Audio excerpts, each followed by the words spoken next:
I do think it's true that pastors are held in less esteem today than they have been in the past. And I think there are a couple of reasons for that. I think one reason for that is because pastors have held themselves in less esteem or lower esteem than they have in the past. There has been, in my generation, prior to my generation, this desire for pastors to just sort of be one of the guys and to not see themselves as distinct because of what we are called to do.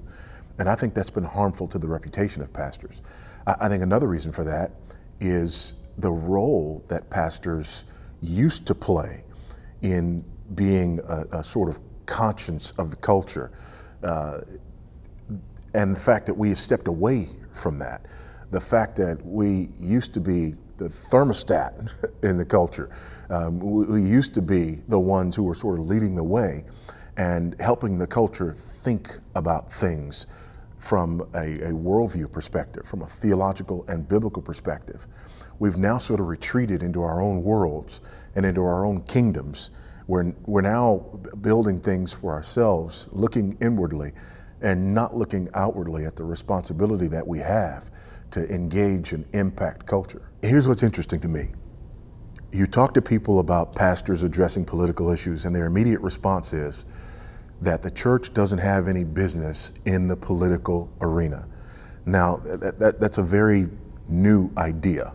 You know anything about the history of America, the history of the church, you know that that's not been the case. We've always understood that as our cultures face these issues, that it's the church that's uniquely equipped to address these issues.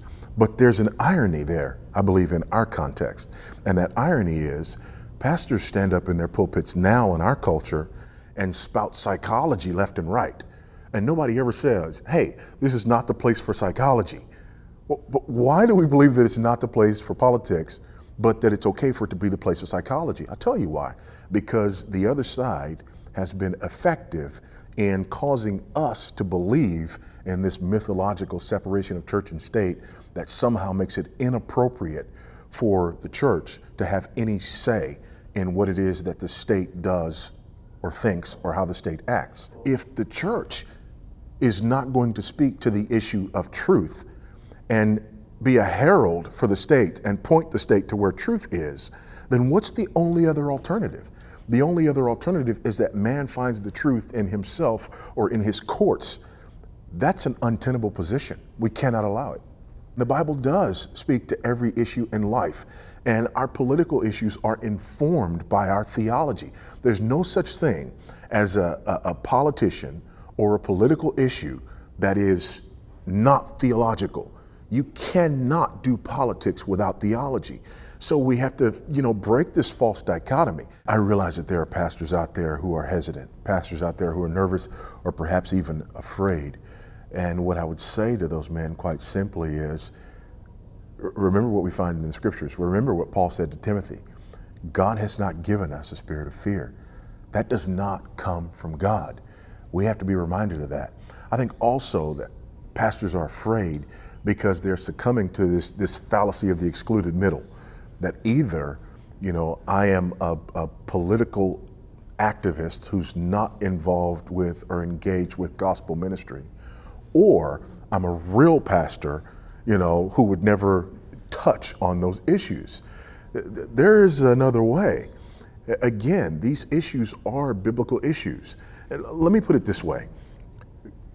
Nobody would have 50, 100 years ago shied away from dealing with homosexuality in those passages in the Bible that deal with homosexuality.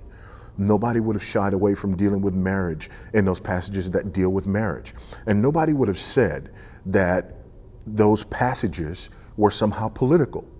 Well, now all of a sudden the government comes in, walks onto our territory, and because the government has walked onto our territory, we now say that it belongs to them. Well, I say, as a Texan, that dog won't hunt. They don't get to do that. They cannot come into our territory and then say that we're wrong for speaking about it. You don't get to walk onto my land and then say that I'm wrong when I want to plant something in my own field. So I think that fear from pastors comes from the fact that we've sort of been co-opted in many ways. these issues are not just political issues. These issues are biblical, theological issues. But beyond that, even issues that are political issues have biblical and theological underpinnings. So you got a two-pronged problem. Number one, we're afraid of something that doesn't exist, that somehow these issues are political. But secondly, we're afraid of something that we should never be afraid of. Nobody's happy about the advance of, people who want to change the definition of marriage. Nobody's excited about, the advance of issues like abortion in our culture. However, we have to be excited about the fact that lines are being drawn so clearly and that we have opportunities to enter into spiritual discussions with people like never before. And I believe we need to be equipped so that when those opportunities arise, we can use them as a launching pad for the gospel.